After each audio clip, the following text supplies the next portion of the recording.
Hello and welcome to Ride with T. I'm just about to embark on a 4-day motorcycle tour. It's packing day, as you can see. Those questions always go around in your mind, right? What do I need? What do I really need? Is it going to fit? And most worrying, what have I forgotten? So in this video we're going to cover the essentials. So today I'm going to guide you through the ultimate packing list so you don't forget anything on your next trip. And even more difficult for me today, I'm not packing this to my bike. I'm traveling by air, I'm traveling by bus, arriving at a rental bike that I've never seen before to travel in a land that I've never traveled before. So it's very important that I get this right, hence my military style layout. Reminds me back in my military days, inspection kit list check before you go on exercise. Kicking things off is our riding safety equipment. There are no shortcuts here. Starting off with the helmet. I do have to carry everything, right? So I won't be wearing this on the day, I'll be carrying it with me. The rest of the stuff will go into saddlebags. So the helmet is your number one choice. A couple of things to go with the helmet.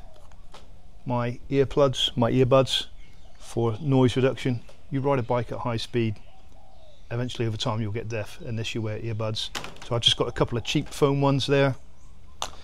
And to keep my screen clean, I've got a little spray bottle and a microfiber cloth. So those are important to me to take.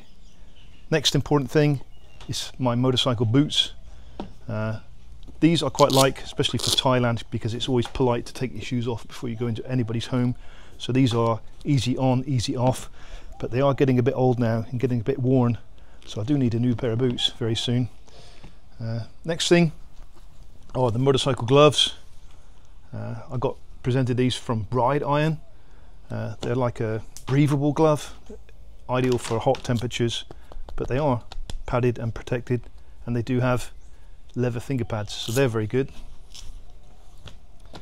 Next thing is my neck gaiter. Again, this is essential for a hot country to keep the sun off the back of your neck, and you can do all sorts of things with it, right? So yeah, very useful bit of kit this. And I must thank Dan from Hitchcock's Motorcycles for this. I've got a nice Royal Enfield one. He presented me this, so thank you, Dan. Next thing is the motorcycle coat itself, padded on the shoulders, on the elbows, and again I've got a breathable one because I'm going to a hot country, so that it just let the air pass through. Because I'm going to a hot country, it's also a bit tropical, so I've got waterproofs. I've got coat and trousers, and they do fold up nice and small in these pouches, which are breathable, so you can put them away wet and they'll still dry off. They're really good. Next up is my Kevlar line jeans with pads fitted. I don't wear these too often, to be honest with you, because they are very hot to wear, but I've got no choice because I'm going territory unknown, bike unknown, route unknown. So safety first, I'm definitely wearing these jeans. That's the safety equipment taken care of. Now it's just my daily clothing. So because I'm going for 4 days, I've got 4 pairs of socks, I've got 4 pairs of underpants, I've got a normal pair of lightweight jeans, and I've got an even lighter pair of cotton trousers with zips. So these are 2-in-1. I can turn them from shorts into trousers and back again, and they're really good, especially if they get wet. They dry off very quickly. I've got 3 t-shirts, I've got 1 polo shirt, all quite lightweight. My polo shirt for my nice meal evening out, that's planned. I've got my baseball cap, and underneath there I've got like a running jacket, so it's breathable and very thin, but it's also waterproof.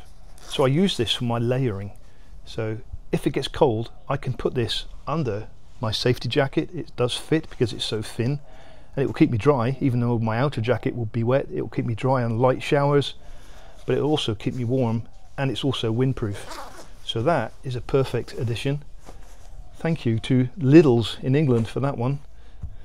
Next up, the essentials: my passport, my driving license, my wallet, my mobile phone. All these things need to be kept waterproof. I've got a bag there to put the passport and driving license in, and they will go into my tank bag. My tank bag from Trip Machine carries all my filming equipment. I won't bore you with the contents of that, but if you are interested, I'll put a link to a video here where I talk about the tank and tail bag, and I show you what contents I've got, such as drones and cameras and stands, etc. Very useful bit of kit, this. It just magnets onto a tank. I just hope the rental bike has got a metal tank and not a plastic tank. But if it does, then I've got a strap that I can carry it over my shoulder anyway. I really like that bit of kit, very useful. Thank you, Trip Machine. So that's the human pretty much taken care of. Now we're going to carry some essentials just in case we need to service the bike. I like to carry an adjustable spanner, nothing worse than a loose wing mirror flapping about if all you need is a quick spanner to tighten it up. So that will fit anything pretty much. I do carry my multifunction tool, pliers and knives and screwdrivers. I do find the Phillips screwdriver in here isn't very good, so I do carry a normal size screwdriver just in case. That's my tools taken care of.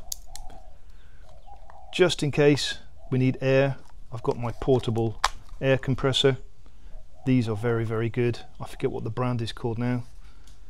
I will put a link in the description. They are very good and get you out of a lot of trouble. Hopefully the bike has got tubeless tyres, so I am going to carry this. It's my tubeless plug hole fixing, so you can plug the hole, pump it up with air and carry on. This one I'm not sure if I'm going to take. It all depends on how it fits in the saddlebags in a minute. This is the Gree Pro. It's also an air compressor. It's a lot bigger because it's also a jump starter kit, and this has started so many vehicles for me, bikes and cars. And it's also a portable power bank, which is kind of useful for me charging my cameras, etc., just in case I'm a bit rural. So that's a really good lithium power bank as much as anything. If I've got room for that, I'll take that. If not, it'll be this one. So it'll be either or. Again, I'll put a link to a video with this bit of kit. Really, really good, this one. Oh yes, and it's a Tyre inflator as well. So I just thought I might be a bit of a smart ass also taking this, because there's going to be quite a group of riders going, maybe up to 50 bikes, and I could be a smart ass just in case somebody can't start their bike. I can just dig out my jump starter. So if I've got room, it'll go. If not, it'll be the small one. Okay, next up, tying things to the bike. I've got a couple of bungees. I've got a decent length of cotton rope there, very handy. I'm not sure if my saddlebags are going to fit this bike. If they don't, I'm going to have to bungee them and tie them onto the back rear seat. Hopefully they'll fit. This is unknown. Another bit of useful kit is a bit of tape. You never know what you need to bodge and stick to keep you going. So tying and sticking, good things. We've already covered the hole plugger for the tyre repair. Obviously we need to carry our mobile phone charger and leads. Can't survive without that. I have forgotten my travel adapter. Yeah, so good job we're making this video today. Otherwise I'd have left without a travel adapter. So that's taken care of. Some very light toiletries. I've got my towel, toothbrush, toothpaste, my shaver, some deodorant and some shaving foam. I can possibly downsize that one actually. I'll look for a smaller one, and some shampoo which turns into shower gel at the same time. So that's me taken care of and smelling nice and kept clean. And there we go, just trying to reduce size and save a bit of space. I'll swap for a smaller one for 4 days. And last of all, first aid kit. I like to carry a first aid kit with me all the time. You never know when you can cut yourself or have a graze or something. And we've got some antiseptic wipes for cleaning your hands or cleaning cuts and grazes. So these wipes are very good also, just take them with you when you're traveling. So yeah, that's it, I'm pretty much done. Okay, that's all my kit that I'm taking. Now it's packing time from this to this. Ta-da! I've packed my rain gear right at the very top, as well as the first aid kit, where I can grab them within seconds. These will go on the bike, go into aircraft luggage. You do have to carry your battery charger in hand baggage. If you're carrying anything that's lithium, that does have to go in the hand baggage. I'll be wearing my motorcycle boots on the plane, and I'll be wearing my hat, and the coat I was going to carry, but it looks like I've still got enough room in these saddlebags because they are waterproof roll top saddlebags, so there's plenty of room in those still, so I'm probably going to put that in there as well. So all I have to do is carry my helmet, and that's it, and this will be aircraft luggage, and this is my hand baggage. So I'm traveling light as possible to arrive at a rental bike, and I'm hoping that these universal saddlebags will fit, otherwise I'm in trouble. But if they don't, I'll just strap them together and tie them on the back of the bike. That's the emergency plan. As always, thanks for watching. I hope this guide helps you pack for your next adventure with a little bit more confidence. The open road is calling, and with a well-packed bike, you'll be ready to answer. If you found this video helpful, please give it a thumbs up. So yeah, there we go. If you want to see where I'm going, this is the video next. Saddlebags loaded, it's time to ignite. Ready for adventure, let's chase the light. From mountains high to flooded cities below. Me and my super meteor, together